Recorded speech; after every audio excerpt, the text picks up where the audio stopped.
এবং এটাকে ডিজার্ভ করা অত সহজ ব্যাপার না।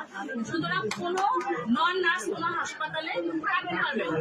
হ্যাঁ, বাংলাদেশের জনগণ হিসাবে, বাংলাদেশের নাগরিক হিসাবে কর্মক্ষম মানুষের কাজ করা দরকার আছে। যে যেখানে ওয়াকিবহাল হতে চায়, যে যেখানে তার যোগ্যতা দক্ষতা পড়াশোনা আছে, সে সেখানে করবে। কোন অর্গানাইজেশন যদি তার আত্মীয় স্বজনকে রিহেবিলিট করতে চায়, কাজ দিয়ে তাদের সহযোগিতা করতে চায়, যার যেখানে দক্ষতা সেখানে, কিন্তু নার্স হিসাবে না। যারা শুধু রেজিস্টার্ড নার্স মিডওয়াইফ হবে তারাই নার্স মিডওয়াইফ হিসেবে কাজ করতে পারবে, এর বাহিরে না। যদি কোনো প্রতিষ্ঠান এটা করে থাকে তারা অন্যায় করছে। আমি মনে করি আমার নার্সিং প্রফেশনের সাথে, আমার নার্সদের সাথে অন্যায় হচ্ছে, এবং এইটার জন্য ম্যাম এটার জন্য আপনার পদক্ষেপ কি? ম্যাম আপনি তো এত সুন্দর করে আমাদেরকে বললেন, আমরাও এটা জানি, এই ইথিক্সটা আমরা ছোটবেলা থেকে শিখে আসছি, একটু আমরা অনেক শুনছি, কিন্তু এই একটা মিনিট আপনার এটা মানে এই যে কথাটা বললেন, এটা তো আমাদের বাস্তবায়ন হচ্ছে না। 2023 আপনারা একটা আইন জারি করছেন, এই আইনে আপনারা ভূমিকা পালন করেন নাই কেন? এটা বলেন, আপনারা কেন আপনারা এই আইনে পদক্ষেপ নেন নাই?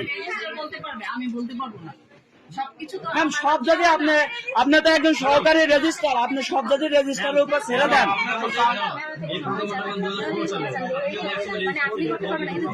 আমি তো আইন পরিবর্তন নির্বাহী ম্যাজিস্ট্রেট দিয়ে যেন কোর্ট পরিচালনা করতে। চলেন আমরা আজকে, ম্যাম আইন তো আছে, চলেন আজকে যাই আমরা, আজকে আপনি আমাদের সঙ্গে আমরা হসপিটাল, একটা মিনিট আমরা জানি কোন কোন হসপিটাল, আমরা জানি আমরা জানি কোন কোন হসপিটালে ভুয়া নার্স আছে, আমরা দেখে দিব। আপনি আমাদের সঙ্গে থাকবেন, যা করার আমরা করবো। চলেন ম্যাডাম, আপনার তো চান একটা ভালো একটা হসপিটালে হলো চিকিৎসা নেওয়ার জন্য। আপনি অনেক বলতে মানে শুরু থেকে আপনি বলছেন, আমাদের পক্ষে বলছেন, আমাদের জন্য ভালো বলছেন, কিন্তু আপনার আজকে আমরা ভূমিকা দেখতে চাই। জি ম্যাডাম, আপনার ভূমিকা আমরা দেখতে চাই। চলেন আপনি আমাদের সামনে থাকবেন, মিডিয়া ফোর্স, আপনার গায়ে একটা ফুলের টোকাও লাগবে না, আমরা আপনাকে প্রোটেক্ট দিব। চলেন আমরা আপনার স্টুডেন্ট, না ম্যাম চলেন, আমরা আপনার চলেন।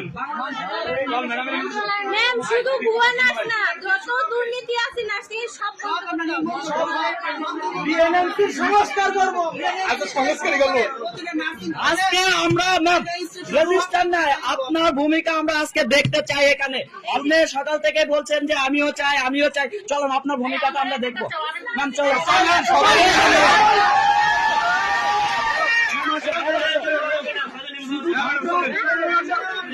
ম্যাডাম চলেন, আপনি চলেন। আমরা হসপিটাল দেখা দিব। ইবনে সিনা মতো হসপিটালে কিভাবে তারা ভুয়া নার্স হসপিটাল আমরা যদি চান চিকিৎসার জন্য, মতো হসপিটাল তারা ভুয়া নার্স রাখতে পারে, পিজির মতো হসপিটালে ইনচার্জ থাকে, কিভাবে ভুয়া নার্স? আমাকে এটা বলেন। ভুয়া নার্স এখানে পিজির মতো হসপিটাল, যেখানে বিশ্বমানের সেবা দেওয়া হয়, বাংলাদেশের মধ্যে স্পেশালাইজড হসপিটাল বানাচ্ছে। আমরা এটা পুরো আজকে চাই। যেখানে ভুয়া নার্সিং ইনচার্জ ওইখানকার নার্সরা কি বাল পালায় আমার হেড উত্তর দাও। আমি মনে করি যে জুতা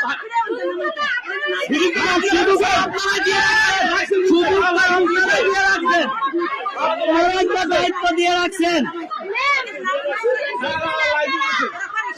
আপনারা কারিগরি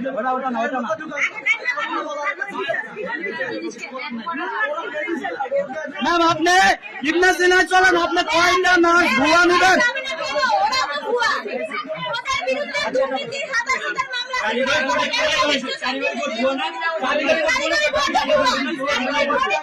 আপনারা কারিগরি ভোট চাই, এই নার্সিং কাউন্সিল টাকা খায় তাদেরকে রেজিস্টার দিয়েছে কেন? আসে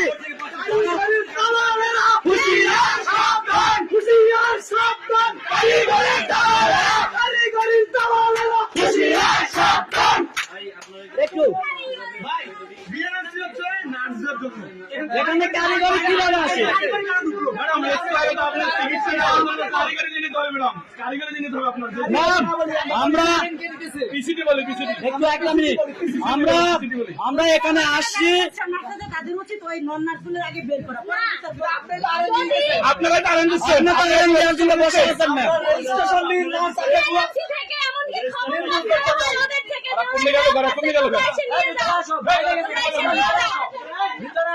EMC মধ্যেই তো দালাল আছে। বাইরে যাওয়া লাগে। বাবা এটা থাকে। কেন থাকবে? যে যে দালাল আছে আচ্ছা ম্যাডাম কি জন্য দেখাচ্ছে?